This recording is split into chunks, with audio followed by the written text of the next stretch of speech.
বন্ধুরা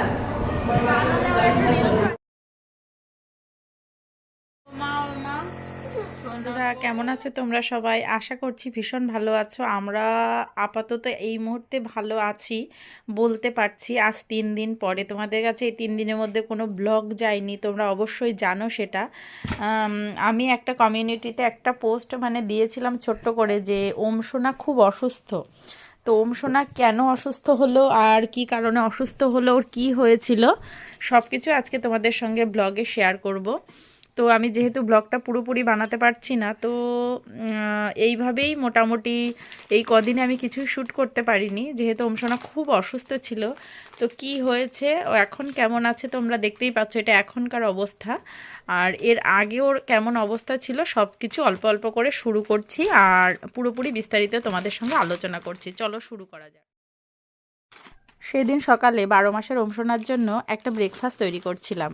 ভাবলাম একটু বেশি করে করি, তাহলে আরনকেও দিয়ে দেওয়া যাবে। এখানে আমি সামান্য রাগি পাউডার নিয়েছি, কলা ম্যাশ করে নিয়েছি, সঙ্গে একটা ডিম নিয়েছি, আর এখানে আমি আর একটুখানি আমাদের যে খাবার আটা সেটা একটুখানি দিয়েছিলাম। পুরোপুরি এটাকে ভালো করে এইভাবে মিক্সড করে নিয়ে কড়াইতে ঘি গরম করে তার মধ্যে আর কি এটা একটা ছোট্ট প্যানকেকের আকারে ভেজে ভেজে নিয়েছিলাম। একটা সুন্দর একটা রেসিপি, বাচ্চাদের পুষ্টিগুণে ভরপুর একটা রেসিপি। এখানে ডিমও খাওয়া হয়ে যায়, আর সঙ্গে কলাও আছে। বাচ্চাদের ওয়েট গেনের জন্য ভীষণ ভালো, কিন্তু বাচ্চা যদি সুস্থ থাকে। ওম সোনা সেদিন সুস্থই ছিল, সব কিছুই ঠিকঠাক চলছিল। তবে কিছুদিন এমন হচ্ছিল, ওম সোনা যে পেস্ট আকারে যে খাবারগুলো খায় সেগুলো খেতে ভীষণ কান্নাকাটি করছিল। আমি মাঝে মাঝে ভাবছিলাম গলায় কি কোনো ব্যথা হলো। তারপরে ডাক্তারের কাছে দেখানো হলো, ডাক্তার বললেন যে এটাতে ওর বুকে কোনো সর্দি বা কফ নেই, মোটামুটি গলায় হালকা একটু কাশি আছে, ওটা ওয়েদারের কারণে, ওষুধ না খাওয়ালেও চলে। তো দেখো ওম সোনার জন্য একটা ছোট্ট প্যানকেক বানিয়ে দিয়েছিলাম, আর ওম সোনা এটা কতটা সুন্দর মজা করে খেয়েছিল রোদ্রে বসে। সত্যি বাচ্চা কাচ্চার জন্য কিছু বানিয়ে দিলে ওরা যখন মজা করে খায় তখন নিজেদেরও মনটা প্রশান্তিতে ভরে যায়, তাই না কিনা বলো?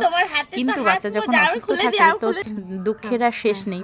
ব্যস্ততার কারণে তোমাদের কাছে ডেইলি ভ্লগ আনতে পারি না। আমি জানি ডেইলি ভ্লগ আনলে পরে তোমাদের বুঝতে সুবিধা হয় আমাদের ওপর দিয়ে কতটা পরিমাণে যাচ্ছে আর কি যাচ্ছে। প্রত্যেকটা মাই এই সময় বিজি থাকে, বাচ্চা যখন হামাগুড়ি দিতে শেখে বা হাঁটা শেখে তখন তো ওদের পিছনে ছুটতে ছুটতে বাড়ির একজন তো সঙ্গে থাকতেই হয়। আর না হলে বাচ্চা কখন যে কি খেয়ে ফেলবে, কি মুখে দেবে, কোথায় পড়ে যাবে, এইসব নিয়ে নানান চিন্তা ভাবনা। তার মধ্যে শীত শুরু হয়ে গেছে, ওম সোনাকে রোদ্রে খানিকক্ষণ রাখা হচ্ছে। এই তো সেদিন ওম সোনাকে একটু মাটিতে ছেড়ে দিয়েছিলাম, কি যে খুশি, তোমরা হয়তো শর্ট ভিডিওটাতে দেখেছো।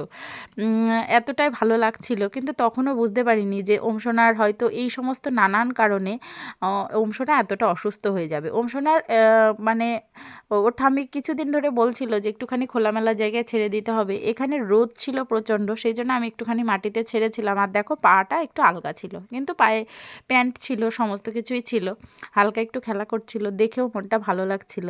আর এই কদিনে ওম সোনার খাবার দাবারে আমি চাইছিলাম যে সামান্য একটু পরিবর্তন আনতে, বলতে শীতে কলাটা খুব বেশি দিচ্ছি না, আর ও কদিন একটু রোদ্রে বসে কমলা লেবু দিয়েছিলাম।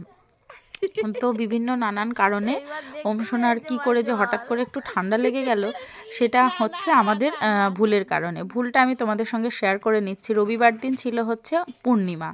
আমরা সাধারণত ওম সোনা বা আরন যে কেউ আমরা অমাবস্যা পূর্ণিমাতে ওদের হেয়ার কাটিং করা বা এই সমস্ত কিছুই করাই না। আর আমার যে হেয়ার কাটিংটা দেখছো, এটা তোমাদের সঙ্গে বলেছিলাম, এই হেয়ার কাটিংটা আমি করেছিলাম হচ্ছে শুক্রবারের দিন।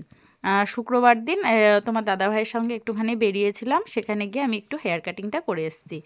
তো তারপরে তোমার দাদাভাই বলছে ওম সোনা আমাদের রবিবারের দিন একটা অনুষ্ঠান আছে, তো চলো ওম সোনার একটু হেয়ার কাটিং করে নিয়ে আসি, ও চুলটা অনেকটা বড় বড় হয়ে গেছে। আমি কিন্তু একদম পক্ষপাতী ছিলাম না, আমার মনে হচ্ছিল যে শীতে ওম সোনার চুলটা কাটবই না, বড়ই রাখবো, যত বড়ই হয়ে যাক।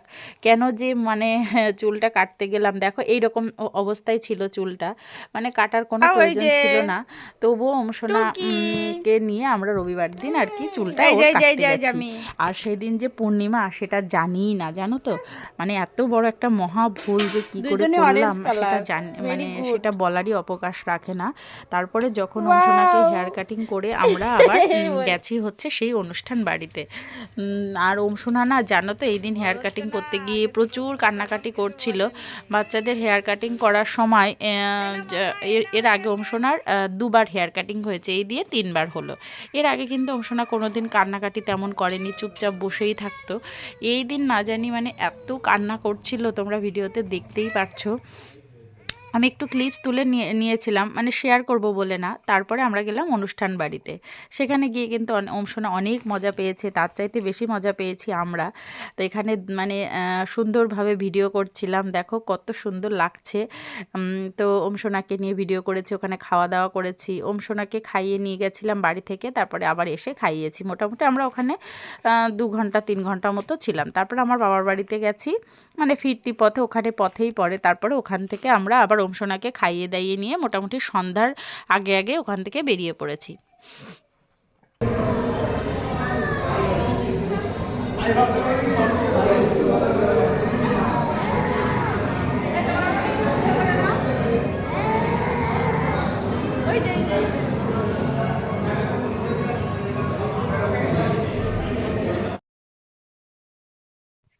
সন্ধ্যার দিকে ভালোভাবে জড়িয়ে তারপরে সব কিছু নিয়েই বাড়ি আসলাম, কিন্তু রাত্রে এসে দেখি অংশনার প্রচণ্ড জ্বর এসছে।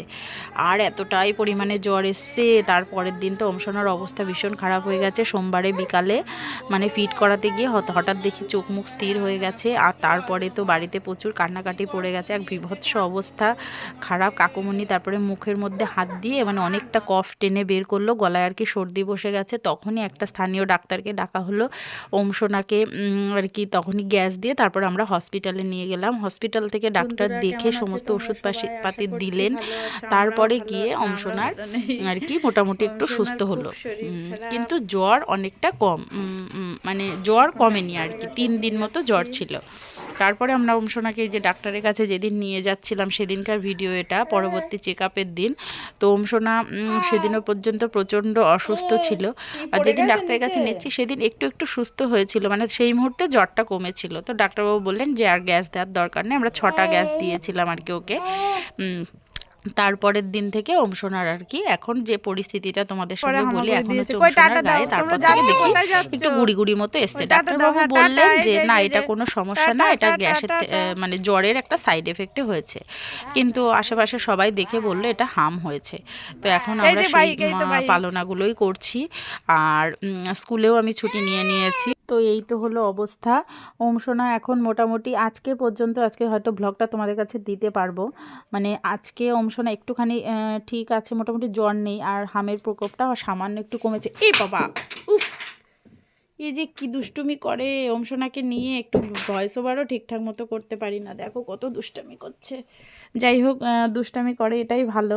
যখন অংশনার জ্বর হয়েছিল পুরোপুরি নেতি আছে কোলের মধ্যে, না চোখ খুলছে না মুখ খুলছে, মানে কি যে পরিস্থিতি তৈরি হয়েছে আমাদের, মানে চোখে ঘুম নেই, খাওয়া মানে খেতে পারছি না, তবুও খেতে হচ্ছে। তার মধ্যে আরেক সমস্যা হলো অংশনার গালে হয়তো সমস্যা হয়েছিল, মানে ফিট করতে পারছে না, এতটা পরিমাণে ও আমার মানে ব্রেস্ট আর কি ফুলে যাচ্ছে, এতটা খারাপ অবস্থা হচ্ছে। মানে কি যে পরিস্থিতির মধ্যে দিয়ে দিনগুলো গেছে না, ভীষণ খারাপ অবস্থায় গেছে। সবাই সবার বাচ্চাদের আর কি সাবধানে রেখো, কারণ হঠাৎ করে ঠান্ডাটা পড়ে গেছে। আর এই ঠান্ডায় বাচ্চাদের যারা সলিড খাওয়াচ্ছ আর কি, কলাটা আমার মনে হয় অ্যাভয়েড করাই ভালো। যদিও ডাক্তার বলেছেন যে সমস্ত খাওয়াই দেওয়া যাবে, কিন্তু ওই আমি একদিন কলা দিয়েছিলাম অংশনাকে আর কি। আর যে তার মানে ডাইরেক্ট আর কি কলা খেয়েছিল, প্যানকেকের আকারে না। তো সেই দিনই অংশনার দেখলাম আর কি, তারপরে অবস্থাটা একটু আর কি জটিল হয়েছে, হঠাৎ করে জ্বরটা হয়েছে। আর অংশনার যেই হাম জ্বরটা হয়েছে এটা আমি সার্চ করে দেখলাম, মানে 15 দিন আগের থেকে নাকি হামের আর কি জীবাণুটা ভিতরে ঢোকে, তারপরে 15 দিন পরে গিয়ে সেটা জ্বরের আকারে আর কি বের হয়। তো যাই হোক, অংশনা এখন মোটামুটি তোমাদের আশীর্বাদে আর ঠাকুরের আশীর্বাদে একটু সুস্থ আছে। তোমরা সবাই ঠাকুরের কাছে প্রে করো যেন অংশনা খুব তাড়াতাড়ি সুস্থ হয়ে যায়। তোমাদের কাছে আবার নিয়মিত ব্লগ নিয়ে আসবো। আজকের ব্লগটা এই পর্যন্তই, সবাই ভালো